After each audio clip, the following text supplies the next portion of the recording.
అయా దేవునితో సంబంధం కలిగి ఉండడం అంత తేలిక కాదయ్యా. It's very difficult.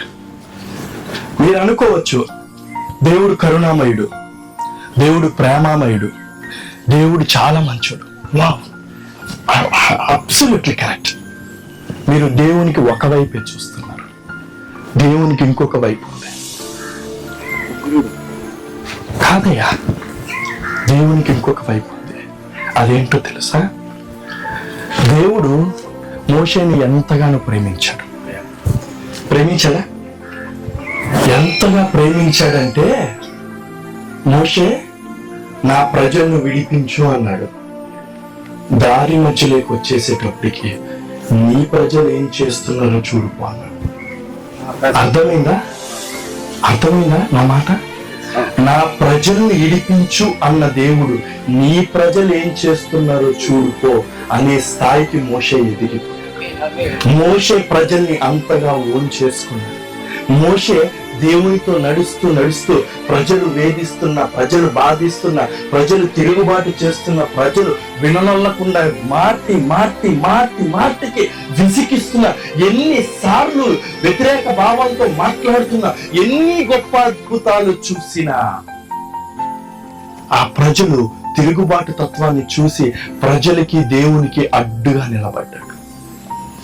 సాక్షాత్తు దేవుడు అన్నాడు, మోషే నా ఇంటంతట్లో నమ్మకమైన.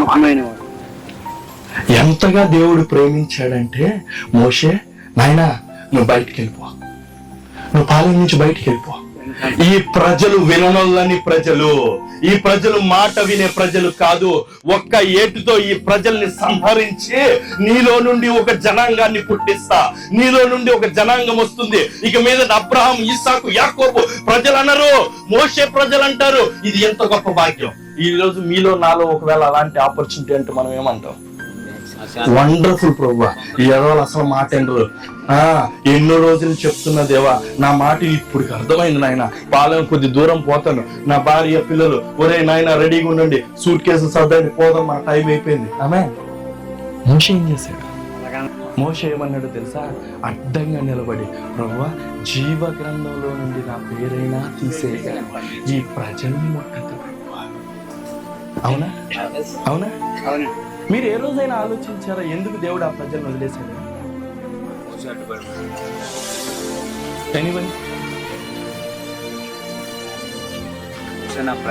ఎందుకు ఆ ప్రజల్ని దేవుడు విడిచిపెట్టేశాడు? రిక్వెస్ట్ చేశాడు మోషే, నేను చెప్పనండి, మోషేని వదులుకోవడం ఇష్టం లేదు దేవుడికి. మోషే ఒక్కడిని వదులుకోవడం ఇష్టం లేదు దేవుడికి. జీవ గ్రంథంలో నుంచి మోషేని తీసేయలేక 25 లక్షల మంది పాపాన్ని వదిలేశాడు దేవుడు. అంతగా ప్రేమించాడు మోషేని దేవుడు. అవునా? అంతగా ప్రేమించాడు కదా. అయితే ప్రియులారా గమనించండి, అంతగా దేవుడు మోషేని ప్రేమించాడు కదండి. అలాంటి మోషే ఒకరోజు ఒక చిన్న పొరపాటండి, పాపం వినడంలో పొరపాటైందో, ఆ ప్రజలు విసిగించడంలో పొరపాటైందో, ఏ పొరపాటు అయితే అయిందో తెలియదు కానీ ఆ బండతో మాట్లాడు నాయన అంటే కొట్టేశాడా? దేవుని ఆత్మ మోషే ఆత్మతో పెనవేయబడినట్లుందంట. అలాంటి మోషేని కూడా యోర్దాను నది దాకా తీసుకొని వచ్చి, నాయన నువ్వు చూడు కానీ వెళ్ళకూడదు అన్నాడు. నీ దేవుడికి ఉన్న గొప్ప లక్షణం ఏంటో తెలుసా? నువ్వు ఆరాధించే దేవుడు అతి పరిశుద్ధుడు, నువ్వు పూజించే దేవుడు, నువ్వు సేవించే దేవుడు అతి పరిశుద్ధుడు. నువ్వు లోపాలతోటి, అవిధేయతలతోటి, అజ్ఞానముతోటి, అనాలోచనతోటి, నువ్వు రాజీ పడిపోయే మనస్తత్వంతో నువ్వు దేవుని సన్నిధిలో నిలబడితే అంగీకరించే దేవుడు కాదు. మోషే లాంటి వాడిని అంగీకరించలేదంటే నీ బ్రతుకు నా బ్రతుకు ఎంత ఒక్కసారి నిలబడి ఆలోచించు. మై డియర్ ఫ్రెండ్, ఈ విషయం విశ్వాసికి అర్థం కాకపోయినా పర్వాలేదు, సేవకుడిగా నీకు నాకు అర్థం కాకపోతే కష్టం. నువ్వు సేవించే దేవుడు, నేను సేవించే దేవుడు, నీతో నాతో నడిచే దేవుడు ఎంత పరిశుద్ధుడో, ఎంత యథార్థవంతుడో, ఎంత నీతిమంతుడో, ఆయన పరిశుద్ధతను ఎంత ప్రేమిస్తాడో నీకు నాకు బాగా అర్థమైన రోజు నీ గుండెల్లో ఏదైనా తప్పు చేయాలనిపించినప్పుడు, ఏ విషయంలో అయినా రాజీ పడిపోవాలనిపించినప్పుడు, సేవలో ఎక్కడైనా కాంప్రమైజ్ అయిపోవాలనిపించినప్పుడు, ఎవడి ముందైనా తలదించాలనిపించినప్పుడు, ఎవరి దగ్గరైనా చేతులు చాపాలనిపించినప్పుడు, ఎవడి చేతుల వైపు అయినా చూడాలనిపించినప్పుడు నీ గుండె తరిమే ఆలోచన ఏంటో తెలుసా? నా దేవుడు నన్ను విడిచిపెట్టేస్తాడేమో. ఆమేన్. నిన్ను తరిమే ఆలోచన ఏంటో తెలుసా? నా ప్రభు నన్ను ఎక్కడ వదిలేస్తాడు. యు నెవర్ కాంప్రమైజ్ అవ్వవు నువ్వు. ఎందుకో తెలుసా? నీ గుండెల నిండా రగిలిపోతుంది, నా ప్రభువుని వదులుకోలేను, నా దేవుని వదులుకోలేను, నా ప్రభుని వదులుకోలేను, ఆయన సహవాసాన్ని వదులుకోలేను. సౌలు మీదకి దేవుని ఆత్మ రావడం అర్థమైంది, కానీ అదే సౌల్ని దేవుడి ఆత్మ వదిలిపెట్టిపోవడం తెలియలేదు. అవునా? దేవుని ఆత్మ వదిలిపెట్టి వెళ్ళిపోవడం తెలియదు, దేవుని ఆత్మ నీ మీద రావడం తెలుస్తుంది, కాబట్టి నిన్ను వదిలిపెట్టిపోయే క్షణం తెలియదు. అది తెలియక మనం అంటాము దేవుడు మాతోటే ఉన్నాడు. ఆమేన్. అప్పుడు ఏమైతుందో తెలుసా? అప్పుడు సేవకుడు చేసే పని ఏంటో తెలుసా? నా సంఘము, నా విశ్వాసులు, నా పరిచర్య, నా తర్వాత నా పిల్లలు చెయ్యాలి, నా పిల్లల తర్వాత వాళ్ళ పిల్లలు చెయ్యాలి. ఎందుకంటే ఇది నా కష్టార్జితము, నేను కట్టుకున్నాను, నేను సంపాదించుకున్నాను, నేను తెచ్చుకున్నాను. ఏమీ లేకుండా ఈ ప్రాంతంలో అడుగు పెట్టి సేవ ప్రారంభించి ఇదిగో 1000 మందిని నేను సమకూర్చాను, ఇప్పుడు 30 చర్చిలు కట్టాను, 30 మంది పాస్టర్లు పెట్టాను. నా తర్వాత ఈ సుఖాన్ని ఎవరు అనుభవించాలి? ఎందుకు సార్ నీ పిల్లలు అనుభవించాలి? అపోస్తల కార్యము 20:28 చదవండి ఒకసారి. దేవుడు తన స్వరక్తం ఇచ్చి సంపాదించిన తన సంఘమును కాయుటకు. ఎవరు రక్తం కార్చింది? ఎవరు? మీరా? రక్తం కార్చింది నేనా? రక్తం కార్చింది నేను కానప్పుడు, సంపాదించింది నేను కానప్పుడు మన పెత్తనం ఎక్కడి నుంచి వచ్చింది? నాది అన్న భావన ఎక్కడి నుంచి వచ్చింది?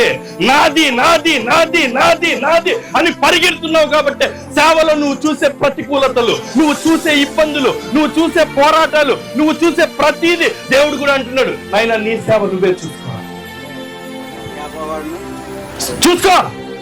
నీ సేవ నువ్వే చూసుకో. ఎందుకో తెలుసా? You are owning it.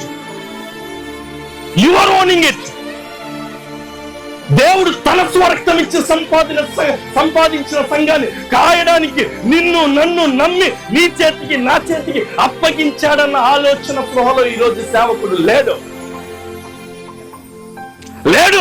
ఇది నా దేవుడు ఇచ్చిన సంఘం. మోషే ఎంత గొప్పోడో తెలుసా సార్? ఇంతవరకు చెప్పాను కదా మోషే ఎంతగా ప్రేమించాడు దేవుడిని. నాకు మోషే గారు అంటే బైబిల్ గ్రంథంలో చాలా ఇష్టం సార్.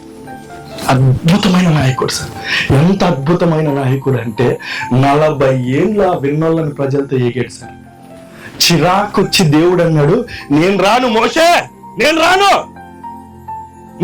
ఎవరినైనా పంపిస్తాను, నువ్వు తీసుకెళ్తా. నేను వాక్యాలు చూపెట్లా, ఎందుకంటే మీకు అందరికి బాగా తెలుసు కాబట్టి. అవునా? నిర్గమకాండంలో ఉంటుంది అంతా కూడా. దేవుడు అంటాడు, మోషే నేను రాను, నువ్వు వెళ్ళిపో, ఎవరో ఒకరిని పంపిస్తానంటే అక్కడే మొండి కూర్చుంటాడు. నీ పేరు నాకు తెలుసు, నువ్వెవరో నాకు తెలుసు, నాయనా నువ్వు వస్తే తప్ప ఇక్కడి నుంచి కదలను అంటాడు. అవునా? అంత గొప్ప దైవజనుడు మోషే. అలాంటి మోషేని నాయనా నువ్వు చూస్తావే గాని అక్కడికి వెళ్ళవంటే ఏంది ప్రభువా నువ్వు మాట్లాడేది? కొద్దిగన్నా మానవత్వం ఉందా? కొద్దిగన్నా ఏమన్నా ఉందా? అసలు ఏం మాట్లాడుతున్నావు నీకు అర్థమైందా? నేను నా పాటికి ఎక్కడో అక్కడ మిద్యాను దేశంలో గొర్రెలు కాచుకునేవాడిని, నన్ను అక్కడి నుంచి తీసుకొని వచ్చి ఈ ప్రజలు నా తలకంట గట్టి, ఈ ప్రజలు విననున్న ప్రజలంటే నువ్వే ఎన్నోసార్లు వీళ్ళు వదిలేస్తావంటే కాదని నీ కాళ్ళ ఏళ్ళ పట్టుకొని, అయ్యా నిన్ను ఇన్ని రోజులు కష్టపడి ఇక్కడికి వస్తే ఎవరినైతే తీసుకొని వచ్చి కానాను దేశంలోకి వెళ్తానని చెప్పి నాయకత్వాన్ని వహించిన నాకే నన్ను ఎలా నిమ్మంటావేంటి ప్రభువా? పోన్లే, నన్ను ఎలా నిమ్మని పోతే ఎలా నిమ్మన్నావు? నాకెనక ఇద్దరు కుమారులు ఉన్నారు. నా తర్వాత ఎవరు నాయకత్వం వహించాలి? ఆమె అడిగాడా? ఏమని అడిగాడు? జాషువా అని చెప్పలేదయ్యా, చెప్పలేదు. జాషువా నమ్మకంగా ఉన్నాడు అయినా చెప్పలేదు. కాలేబు ఉన్నాడు చెప్పలేదు. అహరోను కుమారులు ఉన్నారు చెప్పలేదు. ఏం చెప్పలేదు. కనీసం మారు కూడా అడగలేదు. నన్ను వెళ్ళదంటావు ప్రభా? ఎందుకు ప్రభా అని అడగలేదు. సరే గాని ప్రభా, ఈ ప్రజల్ని నడిపించడానికి ఒక నాయకుని నియమించు ప్రభు అన్నాడు. How beauty! అవునే కదండి, ఎంత బ్యూటీ ఉంది చూడండి. ఒక నాయకుని నియమించమని దేవుని సన్నిధిలో నిలబడి అడుగుతున్నాడు. ప్రభువా, యెహోషువ చాలా మంచోడు ప్రభువా, చాలా సంవత్సరాల నుంచి నాకు తెలుసు ప్రభువా, ఎన్నో యుద్ధాలు చేశాడు ప్రభువా, నేను రికమెండ్ చేస్తున్న ప్రభువా అని చెప్పాలి. కాలేబు యుద్ధశూరుడు ప్రభువా, పరాక్రమశాలి ప్రభువా, చాలా జ్ఞానం కలిగిన వాడు ప్రభువా, అయ్యా కాలేబు అయితే బాగుంటుంది ప్రభువా అని చెప్పలే. అయ్యా 40 ఏళ్ళు శ్రమ పడ్డాను కదా, నా తర్వాత నా పిల్లలు ఉన్నారు ప్రభువా, వాళ్ళలో ఎవరో ఒకరు నియమించు ప్రభువా అని చెప్పలే. అయ్యా నా బంధుమిత్రులు ఉన్నారు, నా స్నేహితులు ఉన్నారు, నాకు తెలిసిన వాళ్ళు ఉన్నారు, వాళ్ళని నియమించు ప్రభువా, వీళ్ళని నియమించు ప్రభువా అని రికమెండ్ చేయలే. ఏమని అడిగాడు? అయ్యా ఈ ప్రజల్ని నడిపించడానికి ఒక నాయకుని నియమించు ప్రభువా అని అడిగాడు. This was the problem my dear friends. This is our problem. ఎందుకంటే మీరు దేవుని ముఖ దర్శనం చూసే అలవాటు కోల్పోయారు. ఆనాడు ఉన్న యాజకులకి ఇప్పుడు మనం ఉన్న యాజకత్వంలోకి పెద్ద తేడా లేదు సార్. వాళ్ళు కూడా నియమాలు పాటించారు, వాళ్ళు కూడా చాలా నిష్ఠగా పాటించారు, వాళ్ళు కూడా ధర్మశాస్త్రాన్ని పాటించారు. ఏమాత్రం లేదు, సబ్బాతు చేశారు, ప్రతిదీ చేశారు, పస్కాలు చేశారు, అన్ని చేశారు, అన్ని పాటించారు. కానీ ఆచార సంబంధమైనది అయిపోయింది. దేవుని ఆత్మచేత నడిపించే జ్ఞానం లేదు, దేవునితో నడిపించబడే జ్ఞానం లేదు, దేవుని చేత ఎన్నుకోబడే జ్ఞానం లేదు.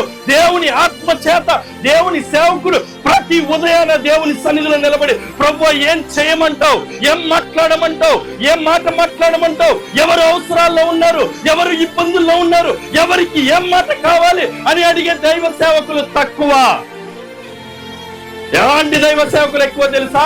నాకు ఆదికాండం నుంచి ప్రకటన గ్రంథం వరకు తెలుసు. ఏ వాక్యం చెప్పండి, అనర్గళంగా గంట సేపు బోధిస్తా, 2 గంటలు బోధిస్తా. ఎందుకంటే ఇందులో ఉన్న ప్రతి విషయం నా నాలుగుకొచ్చు, ప్రతి వచనం నేను చూడకనే చదవగలను. నువ్వు బైబుల్ని చదివావు కానీ దేవుడు ఏంటో తెలుసుకోవడం మర్చిపోయావు. ఆమేన్. దేవుని వాక్యాన్ని చదువుతూ చదువుతూ చదువుతూ ఒక ఆచార సంబంధమైన వాడిగా మారిపోయావే తప్ప నిజంగా దేవుని చేత నడిపించే ఆత్మ నీలో లేకుండా పోయింది. So that was the problem today's church. ఈ రోజు సంఘం ఎదుర్కొంటే అతిపెద్ద సమస్య ఏంటో తెలుసా? దేవునితో నడిచే అనుభవం లేకపోవడం. When you walk with God, నువ్వు ఏ రోజు దేవునితో నడుస్తావో నీ ప్రత్యక్షత అద్భుతంగా ఉంటుంది, నీ నడిపింపు అద్భుతంగా ఉంటుంది. నువ్వు అడుగు పెట్టే ప్రతి స్థలము దద్దరిల్లిపోతూ ఉంటుంది. దేవుని ఆత్మ ప్రతి హృదయాన్ని తాకుతూ ఉంటుంది. దేవుని కార్యాలు ప్రతి మనిషి చూస్తూ ఉంటాడు.